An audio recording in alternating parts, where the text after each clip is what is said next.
જૂનાગઢ જિલ્લાના માળિયાહાટીના સહિત સમગ્ર ગીર પંથકમાં લાંબી રાહ બાદ મેઘરાજાએ ધમાકેદાર એન્ટ્રી કરતા સમગ્ર વિસ્તાર વરસાદથી તરબોળ બની ગયો છે.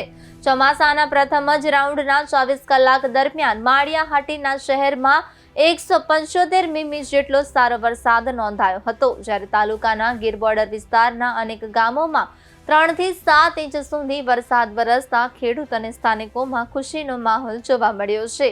તાલુકાના અમરાપુર, કાતરાસા, વડિયા, આંબેજા, વડાલા, અવાણિયા, જલંધર સહિતના અનેક ગામોમાં સારો વરસાદ નોંધાયો હતો.